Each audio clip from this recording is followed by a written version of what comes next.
Good morning, welcome to Shubhris family. চলে এলাম আমার টাটকা ব্লগ নিয়ে। আশা করি সবাই ভালো আছো এবং সুস্থ আছো। ভালো সুস্থ থাকাটা একান্ত দরকার। এই যে আমরা কথাটা প্রত্যেকদিন যে বলি, ভালো সুস্থ থাকাটা একান্ত দরকার, সেটা বুঝতে পারছো তো? সত্যি আমাদের ভালো থাকা দরকার। যা চলছে লাস্ট দুদিন তিন দিন ধরে, আর যা লাস্ট চলছে দুদিন ধরে, মানে really we are shame on this, we are really shame. ছি ছি ছি ছি, মানে এগুলো তো সেটাই বলছিলাম, মানে রিয়েলি উই আর মানে শেম। মানে লাস্ট দুদিন ধরে যা দেখছি বা যা হচ্ছে, কালকে সারাদিন বাড়িতে ছিলাম। কালকে ইচ্ছা করে ব্লগ করিনি। যদি বলো যে কেন ব্লগ করিনি, আমি আর রিমা ঠিক করেছিলাম কালকে আমরা, এটা আমাদের প্রতিবাদ, ব্লগ করবো না। আরেকটা জিনিস আমি বলি, কালকে আমাদের 15 অগস্ট ছিল তো, আমরা স্বাধীন দেশের স্বাধীন নাগরিক। যাই হোক, আমি কাউকে উইশ করিনি 15 অগস্ট, বিকজ আমি মনে করি না যে আমরা স্বাধীনতাটা পেয়েছি, আমরা সেফ। যেই দেশে আমরা সেফ না, সেই দেশে স্বাধীনতা দিবস কি পালন। কালকেই আমাকে আমার স্টুডেন্টের মায়েরা এটা বলেছে যে রিমা, আজকের দিনটা বাড়িতে অনলাইনে করিয়ে দাও। বাড়িতে সাহস পাচ্ছি না। মেয়েদের মায়েরা বিশেষ করে বলেছে, কিছু ছেলেদের, মুর্শিদাবাদে থাকে একটা ছেলে, ওর দাদু বলেছে আপনাদের ওখানকার যা অবস্থা, সাহস পাচ্ছি না, আজকে অনলাইনে করে দিন, ও পিজি থেকে করে নিবে। বুঝতে পারছো, আগের দিনের প্রতিভা পরের দিনে মানুষ সাহস পাচ্ছে না। কি সিচুয়েশনে আমরা দাঁড়িয়ে আছি। সারাদিন বাড়িতে ছিলাম, সেটাই সারাক্ষণ সোশ্যাল মিডিয়াতে নজর ছিল, টিভির পর্দায় নজর ছিল, খবরের চ্যানেলে নজর ছিল। তো দেখছিলাম যা সিচুয়েশন, এক একটা মানুষের মানে তাদের যা বক্তব্য, বিভিন্ন যারা এক্সপার্টাইজ, যারা যারা এক্স ইন্টেলিজেন্স বলো, ওরা যারা এক্স পুলিশ, এক্স কমিশনার, বা যারা যেরম পদে ছিল, প্রত্যেকের মতামতটা শুনছিলাম। কিছু ভিডিও ক্লিপস, অডিও ক্লিপস দেখলাম, জানি না এগুলো ভেরিফাইড কি নন ভেরিফাইড, আমি জানি না। দেখছিলাম, দেখতে দেখতে একটা জিনিসের মনে হলো যে এত বড় ক্রাইমটা মনে হয় করা উচিত হয়নি। জানি না, সত্যতার জন্যই আমরা খালি উই ওয়ান্ট জাস্টিস করে যাচ্ছি, বাট মানুষের এটা বলে মনে হয় না কিছু আছে, তাহলে এত বড় নির্মম ঘটনা ঘটে না। Anyway, hope everything will be fine. We want justice. সত্যি আমরা জাস্টিসটা হয়তো ঠিক পাবো, এখনো বিশ্বাসটা আছে, দেখা যায়।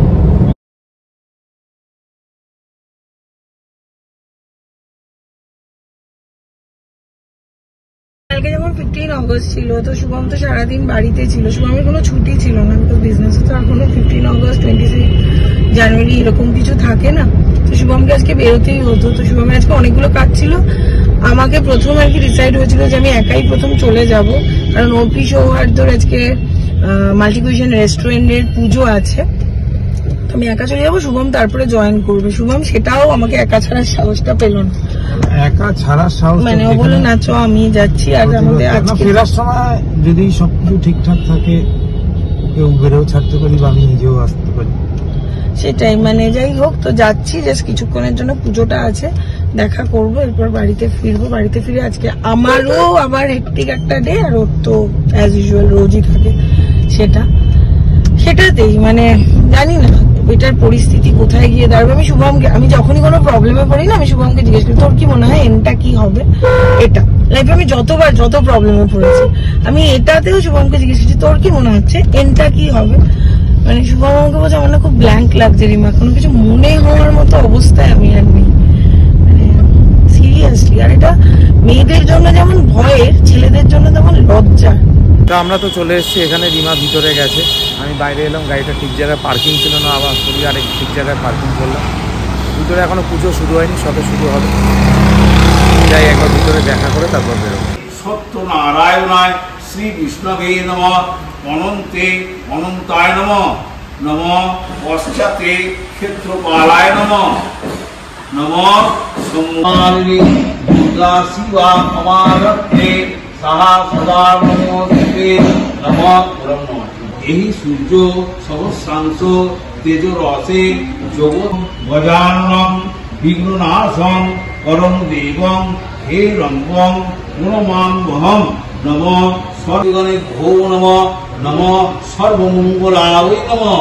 পূজা কর্মণ সত্যনারায়ণ নবপুস্তিকা সহিত মনসারে পূজা কর্মাহং করিছে। আমরা বেরিয়ে গেলাম বিকজ ওর করানোর আছে, পড়ানোর আছে, টিউশন আছে অনেকগুলো, সেগুলো পড়াতে হবে, প্লাস নিজেকেও কিছুটা স্টাডি করতে হয়, পড়াতে গেলে প্রিপারেশন নিতে হয়। আমারও কতগুলো কাজ আছে, তো পুজো শুরু হয়ে গেছে অলরেডি, দেখতেই পেলে। তো ব্যাস আমি বললাম অল দ্য বেস্ট। চলো, সত্যি কথা আমাদেরও খারাপ লাগছিল যে হাফ পথে পে করে, কিন্তু আমাদের কাছে কোনো অপশন ছিল না। ঠিক আছে, এটা যেমন নামিয়ে দিয়ে আমি আবার বেরিয়ে যাবো। এটা যেদিন ওপেনিং হবে সেদিন এসে চুপু চুসু। আমরা তো বেরিয়ে এলাম, বেরিয়ে আসার পর শুভমকে আমি বললাম তুই দমদম পার্কে নামি, ঠিক দমদম পার্কে নামার তোমাকে সাহস পেল না।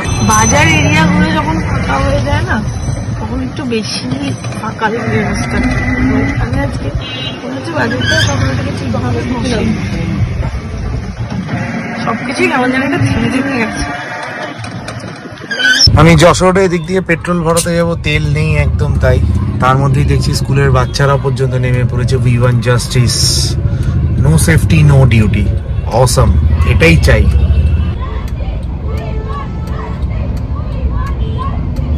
এই জাস্ট একটা 13 মিনিটের ব্রেক পেয়েছি, আমি একটু জল ঠল খাবো, কারণ পড়ানোটা ছিল। আর তার সাথে সাথে নিউজগুলোও দেখছি, বাট আজকে নিউজ দেখার অতটা মাথায় নেই, কারণ পড়ানোগুলো পরপর আছে, আরও আছে। এই হেকটিকটা হয়ে গেলেই না একটু সমস্যা হয়ে যায়, বাট ঠিক আছে, ভালোও লাগে। চলো একটু কিছু খেয়ে নিয়ে নেই। মার বাবা এটা খুব ভালো খায়, গোলা রুটিটা।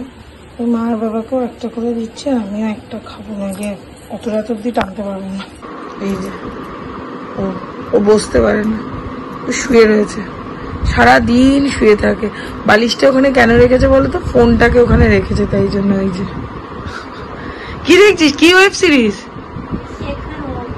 শেখার হোম। কোথায় দেখছিস? জিও সিনেমা। তোর রাখির প্ল্যান কি? হ্যাঁ, কোনো প্ল্যান নেই রাখি? সারাদিন আমার সাথে চরকিবাজি করবি, এটাই তোর প্ল্যান? যাই হোক, সোনাইকে তোমরা যতদিন দেখার ব্লগে দেখে নাও, আমি রোজ একটা করে হিন্ট দিচ্ছি। বলছে লোকে ভাববে আমার বিয়ে হয়ে যাচ্ছে না, ও একদম বিয়ে ফিয়ে হচ্ছে না, সেটাই। যাই হোক, মানে শুধু ল্যাদ খাচ্ছে, সুচারু না এরকম ভাবে শুয়ে থাকে না, ওকে উঠতে বলতেও খুব কষ্ট। ওকে যে আমি বলবো যা গিয়ে বানিয়ে দে, রাতের খাবারটা তো মানুষ একটু ঠিকভাবে খাবে, ও যা বানিয়ে দেবে আমাকে তখন। এখন যদি ওকে আমি এই পজিশন থেকে উঠতে বলি, কালকে ঘরটা গোছাতে হবে, টাপারওয়্যারের অনেকগুলো ডেলিভারি আছে, সেটা করতে হবে, শুভমকে দিয়েই করাবো। এবার শুভমকে দিয়ে সৌমদার কাছে পাঠাবো, আমার যাওয়ার কোনো শক্তি নেই। আর যাই, ফটাফট খেয়ে নি, আর গল্প করলে হবে না। এই যে পেঁয়াজ, গাজর, বিট দিয়ে দিয়েছি, একটা ডিম দেবো। যে 11:30, আমি ভেবেছি আমি একটা স্টুডেন্টদের ওই গ্রুপটাকে হাফ, মানে একটা সিলেবাস করিয়েছিলাম, মানে হাফ করিয়েছিলাম একটা চ্যাপ্টার। ওরা বললো না ম্যাম তুমি হাফ করানো, তুমি আমাকে পুরোটাই করিয়ে দিয়েছো। আজকে আমি সেকেন্ড মডিউলটা দিলাম। ওরা আমার অবস্থা দেখে বলছে ম্যাম তুমি ডিনার করে নাও, আমাদের এটা মানডে করালেও হবে, আমরা এত কিছু একবারে পড়েও নেবো না, তুমি যাও আগে ডিনার করো। আমার স্টুডেন্টগুলো বেশ বুঝে, বেশ কোঅপারেটিভ। আর ওরা অনেক পুরনো তো, মানে ওরাও এখনো আমাকে কোনোদিন সামনাসামনি দেখেনি, আমিও দেখিনি। ওরা রানাঘাট থেকে পড়ে ছেলেগুলো, মানে সিরিয়াসলি মানে খুব ভালো ব্যাচ। রানাঘাটের প্রত্যেকটা, মানে যতগুলো ছেলে আমার কাছে পড়ে, ভীষণ কোঅপারেটিভ, ওরা ভীষণ ভালো একটা ব্যাচ। ওদেরকে আমি বলি বল না তুই রানাঘাটে কি ফেমাস, তবে একটু যাবো, বলে ম্যাম আমরা ফেমাস, তাতেই তুমি এসো। তো যাই হোক, হলো এখন যাই, আর ইচ্ছে করছে না বানিয়ে খেতে, মানে মনে হচ্ছে কি বলতো শুধু একটু জল খেয়ে শুয়ে পড়ি। যাই গিয়ে বানাই, ওদিকে দেখো একজন বসে রয়েছে, শুয়ে রয়েছে, বসে না তো, ও তো মানে কোমরের হাড় নেই, ও বসে না। এই যে আজকে তো টাইম নেই, একটুখানি তেল দিয়েছি এই জায়গাটুকু, কারণ আমার খিদেও পেয়ে গেছে প্রচন্ড, আর ইচ্ছেও করছে না সেরকম বানাতে। একটা সেরে ফেলি। দুদিন ধরে আমি গীতা পাঠ করিনি, পরশুদিন তো করিনি যেহেতু গেছিলাম, ফিরে এসে কালকেও এতটাই আনচান করছিল, কালকে তো ব্লগও করিনি। কালকে আমি সব ডিসাইডই করেছিলাম যে ব্লগ কিছু করবো না। এবার তোমরা বলতে পারো তোমার তো অনেকদিনই গেছে, বাট না, কালকেটা আমাদের দুজনেই ডিসাইডেড ছিল করবো না কালকের দিনটা। মানসিকভাবে যে কোনো কাজই করতে, কালকে আমি সারাদিনে পড়াইনি, শুভম সারাদিনে বেরোয়নি, কালকে মানসিকভাবে প্রস্তুত ছিলাম। তার মানে কি আজকে প্রস্তুত না? বসে থাকলে তো পেট চলবে না।